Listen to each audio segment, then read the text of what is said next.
In August 2016, one day, Shayana called me on the phone. As soon as I received the call, I heard Shahana's frightened voice from the other side. I wanted to know what had happened, but before I could ask, Shayana began saying, "The electricity in the village suddenly goes off due to a brief storm."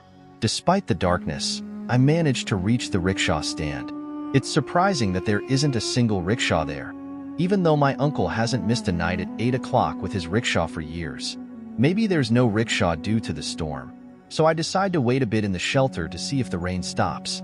Meanwhile, I wonder what to do when my phone battery is almost dead. Suddenly, amidst the darkness, a cough startles me. I turn back and see a rickshaw puller with his rickshaw standing there, astonishingly calm amidst the storm and rain. Without any hesitation, I get into the rickshaw. Even without any light, the rickshaw puller is driving the rickshaw swiftly through the storm. I'm not even sure if he can see properly. After dropping me home safely, he refuses to take any fare and just leaves. There's nobody around to take my luggage, so I leave it near the rickshaw and tell him it's for Surovo, the neighbor's son who lives near Shahana's uncle's house. In April 2012, after Shahana's HSC exams, she stayed at her uncle's house for a few days. Surovo, the neighbor's son, who had just graduated in engineering, also returned home around the same time. Although they had known each other since childhood, Shayana noticed the changes in Surovo's appearance. He had grown handsome. Seeing him, Shayana gradually fell for him, and slowly, they both fell in love. Their innocent love gradually grew into a deep bond, transforming from a childhood crush to a profound affection, blooming like a rose of love and eventually blossoming into a full-fledged romance. When they decided to tie the sacred knot of marriage, their families opposed. Shahana's uncle's house became off-limits, and under family pressure, Surovo was forced to marry elsewhere. Shayana couldn't bear the pain of separation and wilted away slowly, like a flower losing its petals, as if trying to wither away from within. The mind is not settled on anything. That same childhood, that unparalleled beauty seems to be slipping away, Shayana murmurs slowly. In August 2015, 3 years have passed in trying to forget the past of life. In an attempt to keep myself busy, I started working in an NGO. One afternoon, when Mamata Didi got a call, she couldn't hold herself together.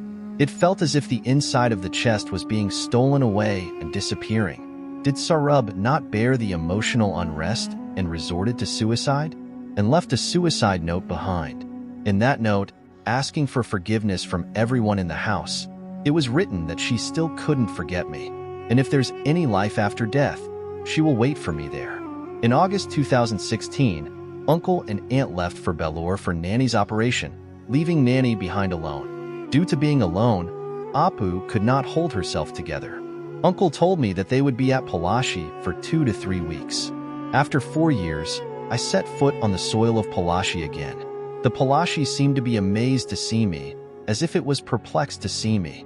The storm of Ushvin, along with rain, seemed to have looted me. Although I was waiting impatiently for that ominous feeling to pass, an event was unfolding within a few hours, and its announcement coincided with Sheka's inexplicable occurrence.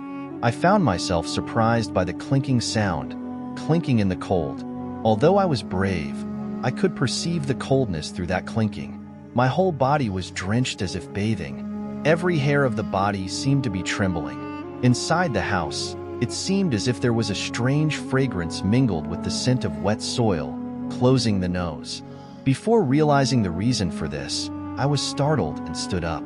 The bulb of the room suddenly burst, and with the dim light of the window, I saw a horrifying, ghastly figure emerging from the wall. And a phase seemed to have taken over the ceiling, swaying with the fan.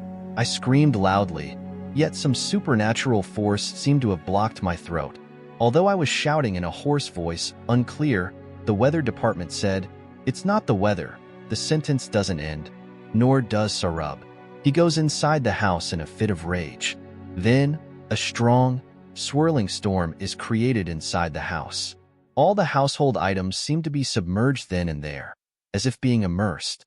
She was spinning, and amidst that harsh voice, one thing echoed and reverberated. "I'll take you with me, come, come, I was telling you." Then when knowledge fades and there is no memory, in the morning, I opened my eyes in the sheet of water, looking at myself in a disheveled state, lying in bed. Apu and Masi, standing beside, perhaps saying something, before they could express. I notice all the household items scattered around. Apu, in fear, asks Cheyenne, "What's happening to you? Why are you lying like this?